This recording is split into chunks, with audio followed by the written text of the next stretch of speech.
Hey guys, welcome back to my channel. If you are new here, my name is Miles. I use they, them pronouns, and I like to talk about books. If you're a returning viewer, thank you so much for coming back. I really appreciate you. So today I have a quick little video for you. A lot of people have asked me to make this and I just haven't gotten around to it. This is going to be how to read more and some tips and tricks on how to enrich your reading life. I read 200 books last year. If you're new to the channel, you might not know that. And at some points, I feel like I went a little overboard. I kind of regret reading that many books last year, but it taught me a lot of things. I know how to read more, I know how to read quicker, but I also feel like I know now when to dial back and when to stop. So that's kind of what I'm going to be sharing with you today. If you are a seasoned reader, this might feel kind of obvious to you, but I know I have a lot of people that follow the channel that don't read that much and that want to read more, so I hope this will be helpful to you. First, I want to start off with audiobooks. This might seem obvious, but I know there is still like a weird stigma against audiobooks. Some people will say that it's not really reading and that, I don't know, audiobooks are cheating or something. That's so fucking stupid. First of all, it's ableist as fuck. Some people, like, reading physically isn't accessible to a lot of people. However, even if you don't technically need to read via audiobook, it is really, really wonderful. It lets you meet yourself where you're at. This is the easiest way to read more in your daily life.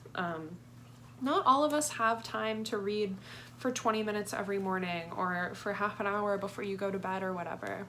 This is what really helps me. I drive a lot, so you want to fit your audiobooks into your day. So think about those times of your day when you have a little extra time, maybe when you would listen to a podcast or some music. Try an audiobook instead. I listen to a lot of audiobooks while I drive, while I'm cleaning, while I'm cooking, when I'm at the store. I'll just bring my headphones into the grocery store, listen to my audiobook as I'm shopping. And that helps a lot. If I have something that's kind of on a deadline or something like that, like that's perfect. Going with audiobooks, I think adding variation to like the media that you're reading, the medium, I guess. So I usually have at least one physical book and one audiobook going at a time.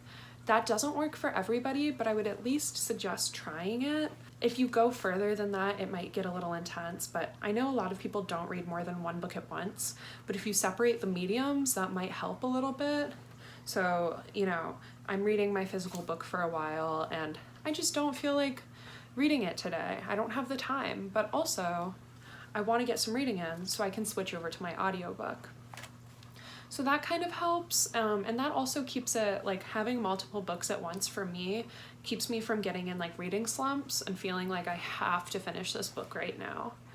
Also, on the same page of audiobooks, you have to check out Libby. Unfortunately, I am not sponsored by them. That's my dream. I would love for them to sponsor me one day, but if you don't know, Libby is an app that you plug in your library card number and you get access to thousands of ebooks and, more importantly for me, audiobooks. I'll give you a little Libby life hack. I have like 5 library cards on my Libby. I have one from me, my girlfriend, my friend. I have the Brooklyn Public Library card as well because they had a program where you can sign up for one. I have a lot of library cards, and that is really awesome because then on some cards, specifically Brooklyn and Austin, best libraries ever, like they have some books that North Carolina doesn't. They have shorter wait times because they have more books. So I would recommend Libby like to anyone, honestly. And because with audiobooks, it's like there's Audible, there's Libro FM, which is great, but it's still a price barrier and I cannot afford a subscription to either of those.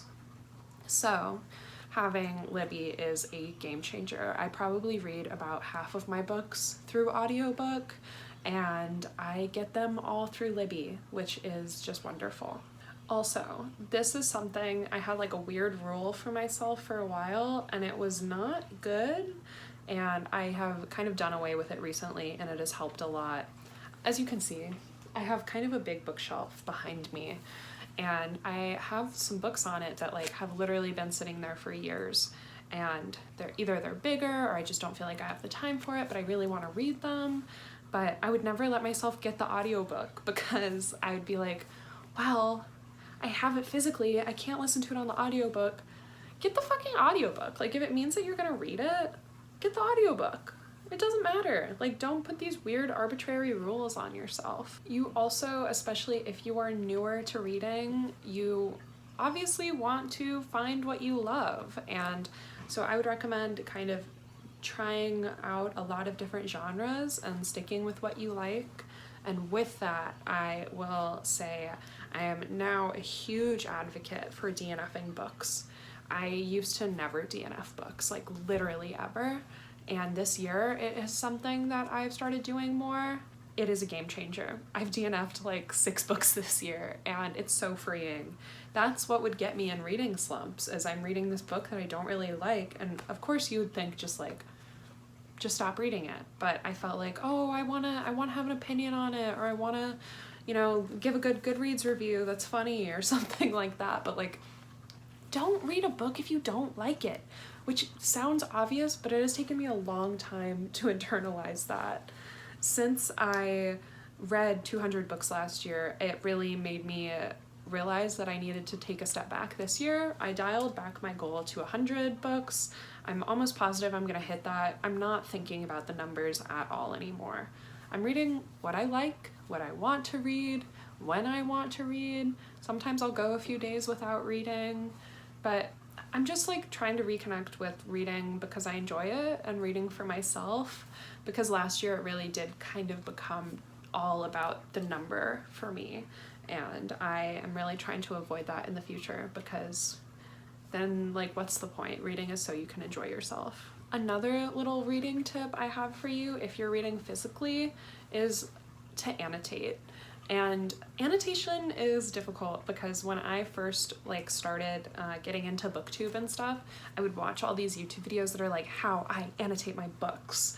And they have like 20 highlighters, and they have like 20 different colors of like little sticky tabs and all of this kind of stuff. But like, and it put a lot of pressure on me personally. I just put a lot of pressure on myself. I hope this is relatable. But like, I'd be reading a book, especially like, let's say classic literature or something, and I felt like every annotation I made had to be poignant and had to mean something, and it had to be color coded, and it had to be easy to reference, and blah, blah, blah, blah, blah, blah, blah. All of these things. That's stupid. I do not annotate like that anymore. I mostly just annotate with a pen. I write in my books. I write in most of my books, even if I plan on not keeping them. It lets me have a better experience with the book. I underline what I like. I take notes in the margins. Act like you're having a conversation with the book. Don't put so much pressure to say something revolutionary after every line. Your annotations are for you. They're not for posting, unless you want to, but like, I feel like there's a lot of pressure to have like an aesthetically pleasing reading practice, and you don't have to do that. When I'm annotating for school, I'll just leave little notes. Like my most used annotation is probably just the word yikes. And then when I'm flipping through something to write a paper, I'm like, oh, that's important. I gotta go look back at that. But like, I don't know, kind of what I want to say is, what I'm trying to say is like, you should annotate your books. It helps you engage with it. It helps you kind of memorize or understand what you're reading a little more, so you're not just like reading and not thinking about it. But don't put too much pressure on it, because I feel like a lot of people do now, and you don't have to do that. You're annotating for yourself. And then of course, last but not least, let's talk reading habits. It is really hard to build a reading habit or a reading practice, but I have kind of managed to do it. I've gotten to the point where it is so much part of my routine that it doesn't really feel like, I guess it is a habit, but you know what I mean? It's just integrated into my routine. To start, I would recommend I'm a morning reader. If I read at night, I get really sleepy. Sometimes I do it, but I tend to mostly read in the morning. I wake up, I make my coffee, put my phone on the other side of the room, I let it charge, and then set a timer, and I read. I listen to cute little reading playlists, specifically like Studio Ghibli playlists, or like nice like light academia. I hate the like dark light academia thing, but like light academia playlists are really nice for like morning reading. I listen to a playlist and I'll just read for like 20 minutes. I would recommend, there's this app called Flora that's really, really cute that it's like a timer app on your phone, and if you complete the timer, you get a cute little tree or a plant to add to your garden. Unfortunately, if you do not complete the timer, it kills the tree. That gives me a little bit of motivation. I like to see my little garden grow on this app, but that's what I would use to like kind of help start a reading practice, is pick a time of day. And if you don't do it every single day, that's okay. You just kind of want to get it into your routine. Put your phone across the room, set a timer, put on some nice music, and even set a timer for 10 minutes. Read 10 pages. Make it reasonable, make it accessible to you. Don't put so much pressure on yourself. So that's all I have for you guys today. I know this was just like a quick little video, but people have been asking me to make it for a while, so I figured I might as well just sit down today and do it. I hope y'all enjoyed it. I hope they weren't too obvious. It took me a long time to learn some of these things, so if this helps one person on their reading journey, that makes me happy. Feel free to ask me any questions down below. I would also love to hear your reading tips. If you have any, just go ahead and put them in the comments. If you would like to subscribe or like the video, it's just down there. It helps me out a lot. I really appreciate y'all, and I will see you in the next video. I'm sorry it took a while for me to put this out. I've kind of been like busy and a little unmotivated lately. I'm getting towards the end of the semester, but I'm gonna have some more stuff out for you soon. So thanks so much for watching, y'all, and I will see you in the next video. Bye.